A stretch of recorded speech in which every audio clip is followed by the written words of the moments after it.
Se você é um júnior ou estudante que se preze, seja front ou back, você é obrigado a entender o que é o protocolo HTTP e seus métodos. E é por isso que no vídeo de hoje eu vou descomplicar esse termo e te ensinar através de exemplos simples. Seja muito bem-vindo ao vídeo de hoje, sem mais delongas, vamos nessa.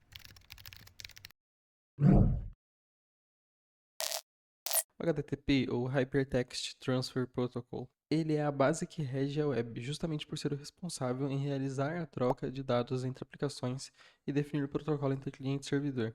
Imagine o seguinte cenário: você resolve desenvolver um aplicativo do celular para mostrar o clima da região da sua cidade. Você não tem esses dados salvos de forma local e mesmo que tivesse, eles não seriam atualizados em tempo real. Para resolver esse problema, você, o cliente, faz uma request ou requisição para um servidor hospedado na web que possui esses dados e no final disso você recebe uma response ou resposta. Na prática, isso garante que aplicações que não são diretamente conectadas conversem entre si e troquem dados umas com as outras. Um outro exemplo, o funcionamento dos navegadores web é 100% realizado através de requisições HTTP. O navegador envia uma requisição para o servidor solicitando o documento HTML da página. A partir disso, ele realiza uma busca por requisições adicionais como CSS, vídeos, imagens e por fim ele junta tudo isso retornando ao site que vemos no dia a dia, igual esse que você está usando para assistir esse vídeo. Com isso em mente, podemos entender os métodos HTTP, pelo menos os mais comuns entre eles. São eles o GET, POST, PUT e o delete. O método GET é sem dúvidas o método HTTP mais utilizado. Nele, nós podemos obter dados dos servidores através de rotas expostas de uma API. Voltando no exemplo do nosso aplicativo, quando o nosso usuário clica para acessar o clima, o front-end vai construir uma requisição GET para trazer os dados do clima.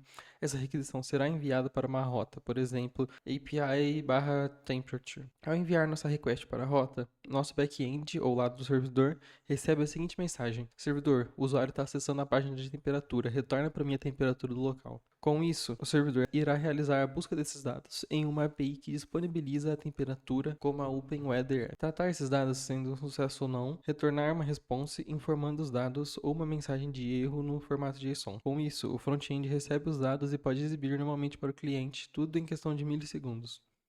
Em seguida, temos um método POST. Dessa vez, nosso usuário está querendo se registrar no nosso app de clima. Para isso, ele preenche todos os campos do formulário com username, e-mail e senha. Quando ele clica no botão de cadastrar-se, nosso front-end gera um post para o nosso back-end falando, cara, dessa vez o usuário quer se registrar no app. Toma esse JSON aqui com os dados e registra ele aí. Nosso servidor então recebe esses dados e realiza as devidas tratativas, como ver se o e-mail já está registrado, checar se é uma senha forte ou não, se o username já existe e se caso tudo deu certo, insere esse cliente no banco de dados e envia de volta para o front-end uma response dizendo que o cadastro está tudo certo e que pode avisar ao cliente que ele está cadastrado.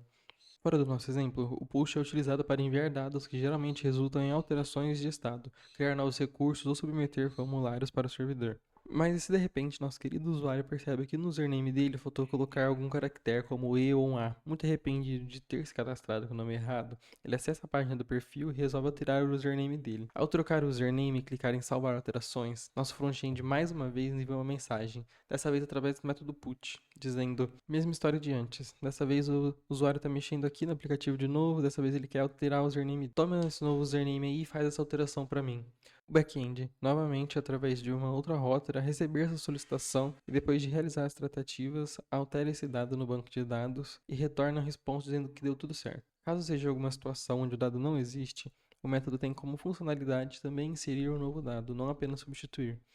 Alguns meses se passam e o queridíssimo usuário resolve agora que ele não precisa mais de um app de clima, que ele aprendeu agora a ler o tempo apenas molhando o dedo e apontando para cima. Por isso, ele decide que é hora de deletar a conta dele. Quando ele clica no botão de tenho certeza que quero deletar minha conta, nosso front-end usa mais um método HTTP, dessa vez o delete, e como o próprio nome diz, ele faz uma requisição para deletar algo. Nisso, nosso back-end recebe pela última vez a mensagem: chegou o dia, ele finalmente resolveu apagar a conta. Nesse ponto da história, você já sabe o que fazer. O back-end, através de mais uma rota, recebe o JSON com todas as informações necessárias para deletar o usuário, realiza suas devidas tratativas e vai no banco de dados desabilitando aquele usuário. Como curiosidade, Muitas vezes, por questões de LGPD, as aplicações não deletam seus dados do banco, apenas desativam ele. Essas foram as 4 das mais utilizadas requisições HTTP que estão no dia a dia de toda aplicação e que formam um CRUD básico que todo desenvolvedor mexe em algum momento de sua carreira. Ainda existem outros métodos, podem acessar a explicação deles através das referências na descrição do vídeo. Muito obrigado por terem assistido até aqui, não se esqueçam de checar as referências, como sempre, deixar um like e se ficou com alguma dúvida, pode deixar nos comentários e